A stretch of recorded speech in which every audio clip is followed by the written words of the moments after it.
Okay, so you know how everyone's talking about all the problems vets are facing right now? Yeah. Like, it seems like every time you turn around, it's like, oh, vets are overworked, there are not enough of them, pet care is in a state of Yeah, emergency. for sure. I've seen all those articles. Right.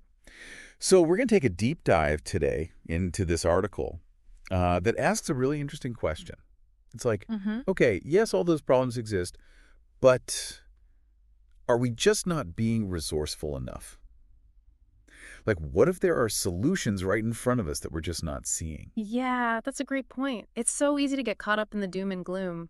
Exactly. And this article was really interesting because it was written for vets, specifically for the veterinary community. Right. And so it's coming from a place of, really understanding those challenges, but also offering some like really unique and creative solutions. Yeah. So what we want to look at today is like, what does that actually look like? Like, what would it mean to be more resourceful?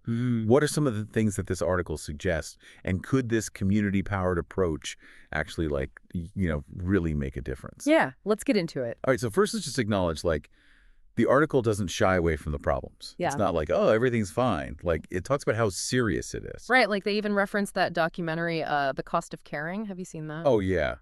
That was pretty intense. Yeah, it really highlighted the like emotional toll that all this is taking on vets. Yeah. It's like Oh, they're just completely burned out. right. And the article points out like a really simple fact. There are just millions and millions of pets Yeah. and not enough vets and techs to take care of them all. Right. And it seems like every single day the situation is getting worse. More pets, Yeah. fewer vets. Exactly. It's a tough situation.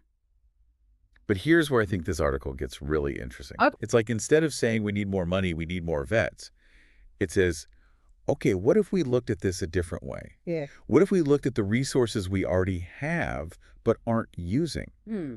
And it has this great line, and I'm going to quote this directly. It's never a lack of resources.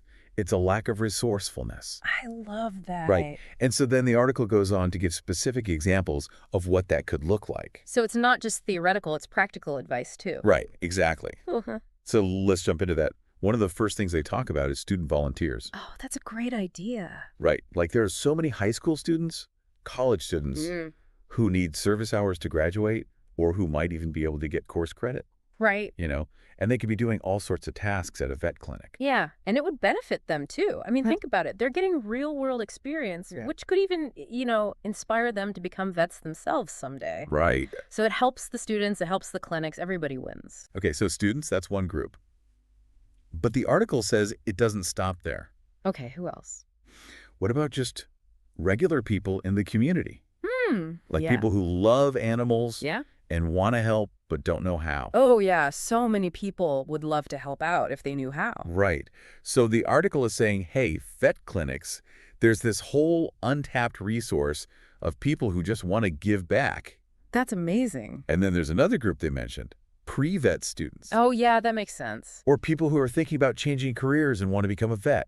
Right. Like, what better way to get experience than to actually volunteer in a clinic? Totally. That way they can see if they really like it, before they commit. Exactly. Right. And in the meantime, they're helping out. Right. Now, here's an idea I thought was really clever, and it speaks to that whole resourcefulness thing. Okay, what is it? Local trade professionals. Oh, like plumbers and electricians. Yeah. Like, think about it. What if a sink is leaking or a door is broken at the clinic? The vet techs and the vets themselves are busy, right? They're taking care of the animals. Right. But a plumber could fix that leaky sink in like an hour. Yeah, that's true. And that frees up the vet staff to do what they do best.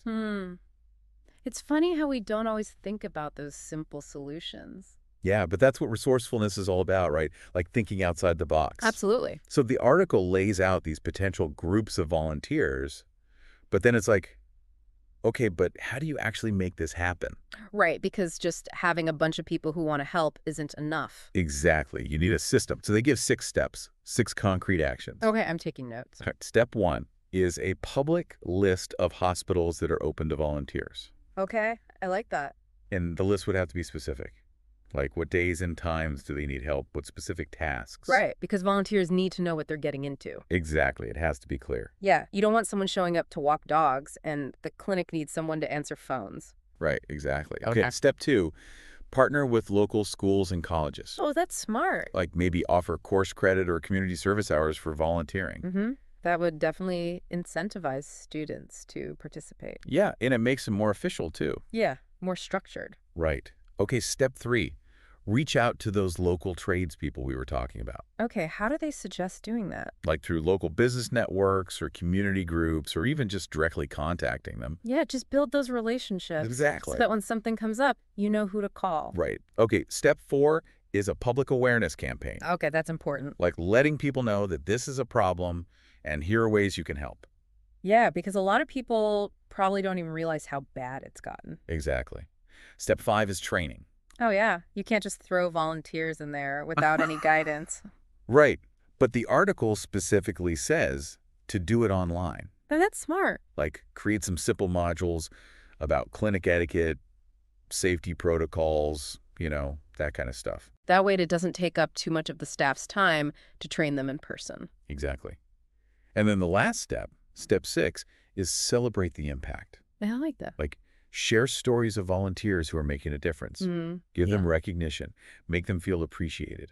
Yeah, because that's what keeps people motivated. Totally. So this whole idea, even if you're not a vet or work in a vet clinic, it's something that like everyone can relate to, right? Oh, yeah. I mean, most people have pets. Right. And we all want our pets to be healthy and happy. Of course. And we want the people who take care of our pets to not be, burned out and overworked. Right. We want them to be able to do their jobs well. Exactly. So this community-powered approach, it's like a way for everyone to chip in and make things better.